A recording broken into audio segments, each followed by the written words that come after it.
Hey, Craig. guy, remember? So you don't have to. And I want to try something a little different with this intro. I want to be a little real with you. Don't worry, I'm not going to play like the sentimental music. I'm not going to talk like this. Like, don't worry, I'm not going to do any of that. But I want to be a little legit with you. A while ago, I posted this video about how my health was doing. I said how I got shingles and I got past it okay, but it left me with this really bad fatigue and brain fog, and I was told I can't really do anything about it for at least 6 months. Well, 6 months had passed, and it's a lot better, but it hasn't gone away. And it's not something that's really awful or anything like that, because there's no pain involved, none at all.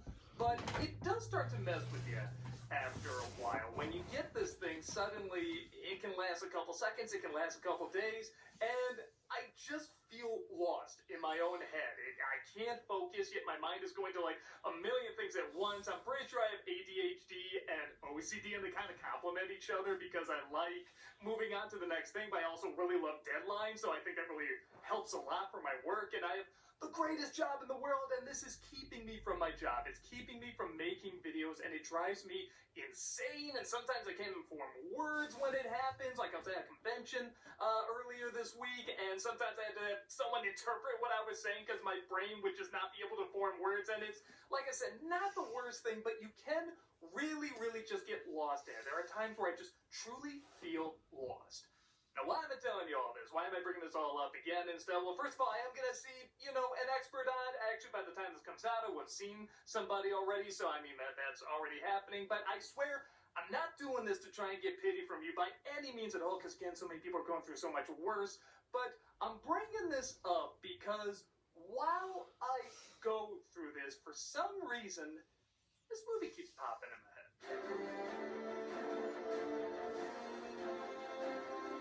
I've never seen this, but Now, I don't need you to play therapist. It's very clear why this movie keeps popping up in my head. It's about lost characters trying to find their way back, and I'm clearly going through something similar. Yeah, in a different way. I haven't been chased by a T-Rex yet. But my mother's dead. I can't say that. Well, what's been standing out to me recently about this film is how they portray the journey of being lost. Released in 1988 and produced by Steven Spielberg and George Lucas, there have been dozens of films about abandoned children who have to survive on their own. The Land Before Time, in typical download fashion, really makes you feel the misery and danger of that journey. But again, so you can appreciate the camaraderie, hope, and eventual triumph of such an important journey. If Lord of the Flies is a pessimistic tale about a young hopeful unit becoming predatory animals, Land Before Time is an optimistic tale about predatory animals becoming a young hopeful unit. I've always enjoyed it a great deal, but I don't know if I would call it. I've never seen this movie once, so I'm excited to look at this review and see if this movie is actually I think it'd be interesting good. to re-examine it while feeling a little lost in my own head too. I mean, it must have resonated with a lot of other people because, sweet Jesus, they made a lot of sequels. Oh. So jump right in and figure out why it made such a connection. This is gonna look weird without a Roman numeral next to it. We made 14 of these? What? How do you sleep at night? This is The Land Before Time. How do they make 14 of Like these? something out of Fantasia.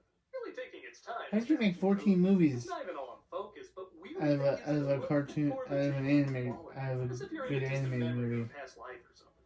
But spoilers, apparently dinosaurs aren't surviving that great. As food is becoming scarce and many are setting out to find a new home. I blame the bunch beetles. Several babies hatch, and I think it's impressive how Bluth makes these creatures both a little ugly and a little cute at the same time.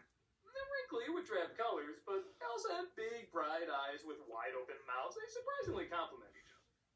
One herd had only a single. And again, in typical Don Bluth fashion, even just entering existence can be a scary as hell experience.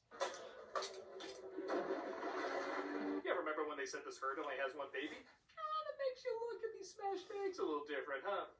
Why, that's messed up. Don't be frightened. Come out. This leads to the birth of Littlefoot, a great name for a baby, but man, gonna get him beat up in dino school. And as he grows, he too sees how scarce food is and follows his mother to a place called the Great Valley. Have you ever seen the Great Valley?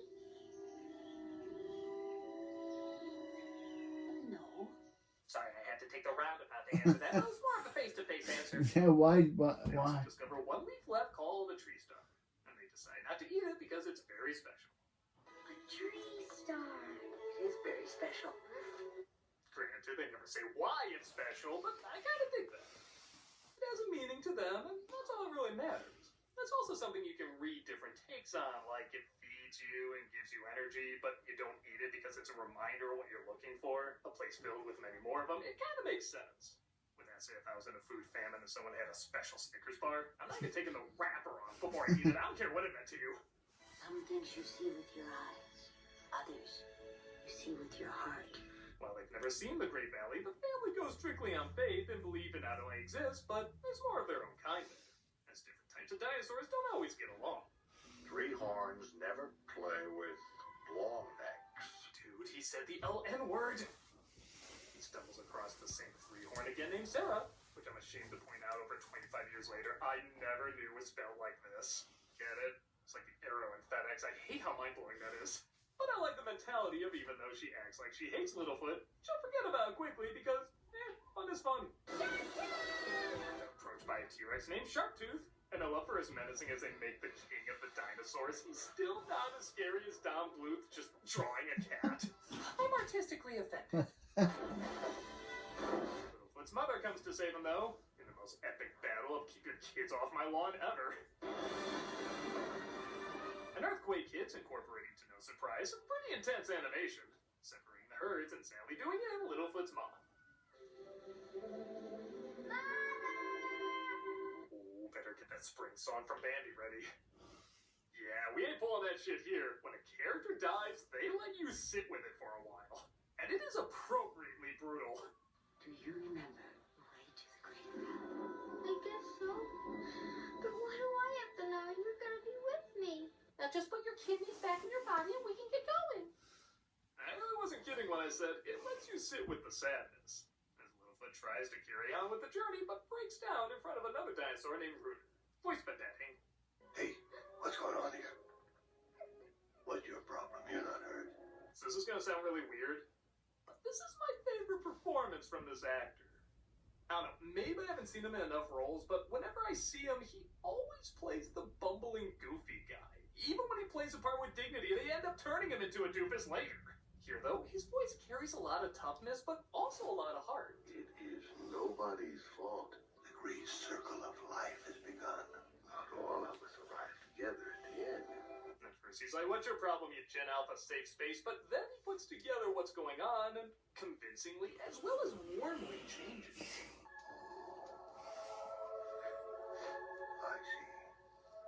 I see. The music, the dialogue, the animation, the acting. Truth be told, this is my favorite part of the movie. Everything just works exactly how it's supposed to and creates a genuinely emotional moment. I miss her so much. She'll always be with you. As long as you remember the things she taught you. I love, too, that he just leaves him there. He's like, well, we're still animals. You're not stealing half my food. There's still a harshness to it. Even when it tries to have a cute bit of levity with these pterodactyls fighting over food, the movie's like, oh yeah, don't forget this kid's a mother's oil. He sweeps in his mother's footprint because sweet Jesus, but then he stumbles upon the tree star from before, swearing he's hearing his mother's voice. Follow the bright circle past the great road that looks like a long neck. I tried to get there early. They always dress him up weird for the holidays. I think it's cool we don't know if Littlefoot is actually hearing his mother or if he's just remembering what she told him like Rooter said. Mother! But it's okay, look! Mama's still alive! Mama's still alive! Mama is dead and this movie is cruel! Come on, baby was onto the Lola prototype by now! Sarah! Okay, Sarah, good. Old friends will set aside their differences and team up. No way. Rehorns can be very dangerous. Even the plot of the story, the only thing giving a glimmer of hope is like, yeah, not yet. Yeah, this film doesn't hand out its happy ending like it's candy. It makes you work for it. Double shifts. Hello. We do finally get some levity with a character named Ducky. And yeah, admittedly, it is hard not to feel bummed seeing this character when you know the actress's story, but her performance truly is one of genuine joy and charm that I think it makes sense to mainly focus on that. I have a long neck too, see? And I have a long tail like you. Though he says they should stay apart because they're different, she doesn't take no for an answer, and Littlefoot, almost halfway through the movie, finally has a friend. You wanna go with me? Yeah! Oh. Yeah, I know this actress's story. They discover another friend named Petrie, a pterodactyl who can't fly and who, like the others, was separated from his family. Wait, this path is like the yellow brick road for orphans, huh? I fly? No, you fall. I fall. I'm afraid if I can't fly, the only other thing to survive is a cockroach, and I won't evolve into that. Stumbles across the body of Sharptooth, and yeah, let's add playing with corpses to the list of messed upness this movie's creating. Yes, Sharptooth and Sauron have very similar DNA strings. What? Sharptooth rises, scaring Sarah away, while Littlefoot and the gang do their own corpse desecrating. Yet what was the story with this guy? And they run into Sarah. I met the Sharptooth. Sharptooth is dead. And so are all his grandchildren. They don't believe her, but she decides to join the group anyway. As they stumble across another new friend, Spike. You are all alone. Are you not scared? Yeah, nice we go from lost children trying to find their parents to, hey, this one's parents aren't even in the picture. Hell, whether they left voluntarily or involuntarily, nothing would make this a happy scenario. We're going to the Great Valley. You can go with us. Thankfully, though, Spike is pretty laid back, never talking, and just going with the flow, stuffing his face along the way. If t-shirts exist in this time, this will probably be the one he would wear. I think they found the Great Valley, but it's just a small collection of trees that are quickly eaten up. They try to find what they can, with everyone teaming up to get food. Well, almost everyone.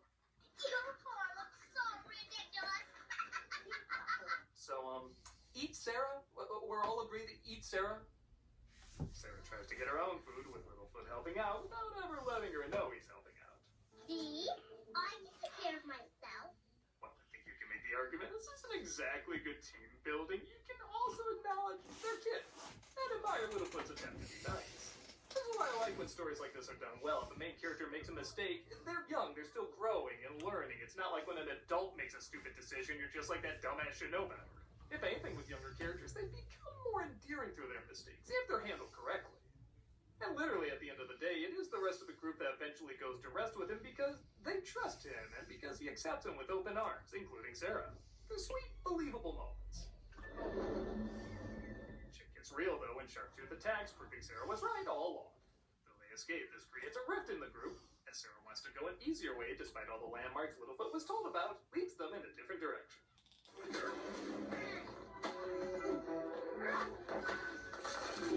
Again, when the kids fight, especially when they're exhausted, it feels real. They feel vulnerable like actual kids are, letting their emotions get the best of them and not always knowing if they should reel them back or not. Not only are they lost physically, but they're also lost mentally, not always knowing where to go or who to trust. Sarah's way is easier. I think so, too. This must be the American side of the continent. Turns out Sarah's way leads to Dragon's Lair, where our heroes are trapped and have to be saved by Littlefoot. They even save Sarah pretending to be a giant tar monster. Sarah, it is us. Yeah, let's be careful how we animate that tar. You're not Disney, and right now that's a good thing. Sarah, back. Sarah is ashamed she almost got her friends killed, especially when they would gladly do so on their own. It's Sharptooth. Let's get rid of him once and for all. Oh, you know, What? maybe we can say we like him to his face and then tweet we hate him online. They lure him towards a giant lake and try to push a boulder on his head to drown him. The boulder is too heavy, but Sarah returns to give an extra push, and even Dimitri finally learns to fly to fight him off. Kind of like the Snyder Cut, I like everyone has a role to play in the climax. If one character was gone, they wouldn't survive. Everyone has to pull their weight in order for this to work. Mother. Just as Littlefoot's ready to give up on the Great Valley, he swears he hears his mother calling to him. And sure enough, the Great Valley was in his heart the whole time. Nah, it's around the corner. The Great Valley was all they dreamed it would be. And of course, it was around the corner. It's on forever. And we do mean forever. Yeah, 14 movies. He'll eat about 90% of our rations, but the merchandise will be through the roof. The ending's just as warm and earned as it should be, as the misery they all went through finally pays off and the lost are finally found. And yeah, I think that's why the film's been resonating with me so much. It knows how to make the characters truly lost, but never hopeless. Like I said, I swear I wasn't saying what I said before to get pity, but rather to show there really is something to stories and media reflecting back our own journeys. Okay, many of us aren't separated from our families and have to go on these grand adventures, but they help us out by sympathizing with us in different ways. You truly feel how lost these characters are, both physically and emotionally. And that can be very relatable. Everybody understands that feeling. And well, sure, it's not doing anything really new, it's just doing it really well. The characters are likable, the animation's spectacular, and the emotion appropriately varies from intense and depressing to uplifting and heartfelt. It's also gonna sound weird too, but it's impressively short.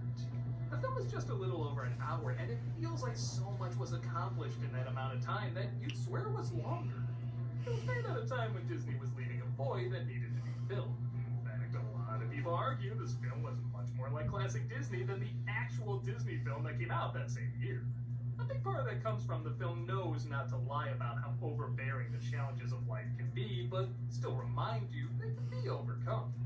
I find myself sympathizing with more and more stories like these, particularly with characters who are still trying to figure out the world because they don't always have the proper guidance they need. They stumble and don't always make the right choices, but you see them learn and grow as a result of it. Land Over Time takes that back to the basics, as basic as it can get at the beginning of all things. So you can connect with a timeless journey that always has been and always will be continuing in one way or another. It's a solid adventure with solid leads and a solid message about finding what you thought may never be found. I'm a nostalgia critic guy, remember? So you know that. Again, I always wondered, where does he go off every time he says that? It seems like his microphone